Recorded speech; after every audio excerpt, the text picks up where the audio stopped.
Hello, I'm back baby. Je vous avais promis des podcasts tous les jours, mais c'est pas évident. J'ai vraiment beaucoup d'activités en ce moment et je vous ai pas oublié. Aujourd'hui, j'ai proposé de vous faire un genre de vidéo. Je vous parle du sujet les vraies richesses de la vie, mais tout en vous embarquant avec moi dans une petite visite que j'avais faite à Nouakchott en Mauritanie. En fait, pas une petite visite, c'était une visite bien. On a visité plusieurs endroits et je remercie encore la personne qui m'a aidé à visiter. Là, c'était les dunes, direction les dunes. Donc voilà, je parle et puis vous regardez. C'est trop beau.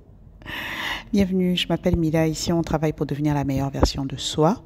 Et en ce moment, on parle des vraies richesses de la vie. Nous en avons parlé 2 fois. Et là, c'est la troisième. Aujourd'hui, on parle des amis. Et je vais essayer de parler en phrases pour être vraiment brève. D'accord?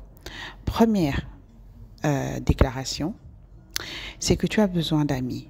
Oui, même lorsque tu as une famille qui fonctionne bien et qui t'aime énormément, avec laquelle tu te sens super lié, tu as quand même besoin d'amis. Pourquoi? Moi, je pense que c'est différent parce que les amis, en fait, la famille, on n'a pas demandé à naître dans cette famille. Et quand tu as une bonne famille, tu n'as pas besoin, c'est pas toi qui as demandé, c'est toi qui as travaillé. Tu es juste né dans la famille et tu peux aller écouter le podcast précédent pour voir, on a parlé en long et en large de la famille. Tu es juste né et les gens ont aimé, tu n'as rien fait.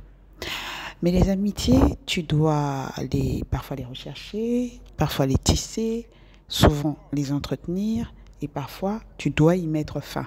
Donc il y a une dose et un degré de responsabilité qui te fait apprécier beaucoup plus la chose. C'est quand une chose tu as à voir, c'est pas par grâce que tu l'as reçue, ou comme certains le diraient par chance, tu apprécies plus. Autre chose aussi par rapport entre l'amitié et la famille, la différence, euh, c'est qu'il y a un rapport différent. En famille, tu as un certain rapport avec tes parents, un certain rapport avec tes frères. En amitié, c'est d'égal à égal, je trouve. En amitié, c'est d'égal à égal. Il y a un rapport d'égal à égal et tu te sens plus épanoui. C'est un autre degré de sentiment d'appartenance ou de besoin d'appartenance. Tu dois avoir des amis. Tu te sens épanoui, tu te sens appartenir à un groupe, tu te sens avec tes égaux et tu les as choisis. Vous avez les mêmes centres d'intérêt. C'est ça. Moi, je pense que c'est très, très, très important. La deuxième chose que je voudrais te dire, c'est que tu as besoin d'amis, mais pas que. En fait, tu as besoin d'amis, mais tu as aussi besoin d'autre chose. Tu as besoin de bons collègues, tu as besoin de bonnes connaissances, tu as besoin des connaissances, ça peut être des... Voilà. Dans connaissances, tu peux mettre aussi les collègues, hein, les voisins, les collègues, les frères, certains frères de l'église et sœurs de l'église, voilà. En fait, tu n'as pas besoin que tout le monde soit tes amis. Et ça, c'est l'une des vraies richesses de la vie. C'est que tu devras savoir faire la différence entre tes amis et tes connaissances. Ça ne veut pas dire que les connaissances sont moins importantes que les amis.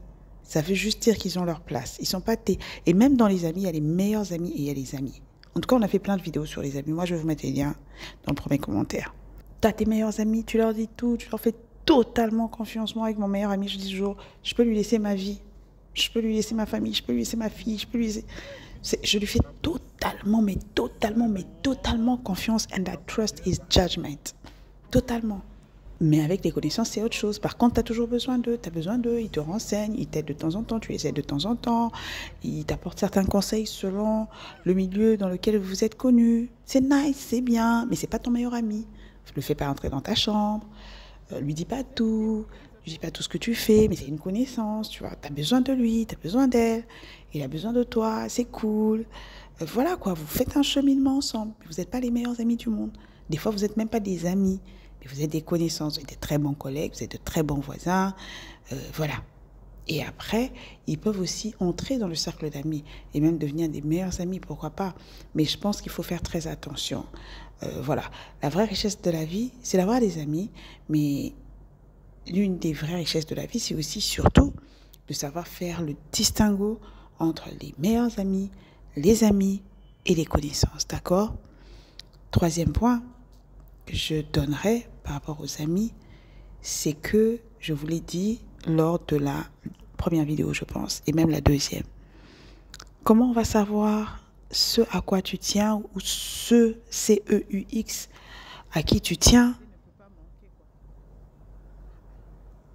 Ou est-ce que tu nous montres ton compte en banque, tu nous montres ton agenda? et peut-être tu demandes tes actions. Les amitiés, on les entretient. L'amour, ça s'entretient. La relation avec son Dieu, ça s'entretient. Ça s'entretient comment? On y met du temps, on y met de l'argent et on pose des actions. Pas seulement en parole. Pas seulement en parole. Les paroles, c'est trop facile. Les paroles, c'est tellement facile.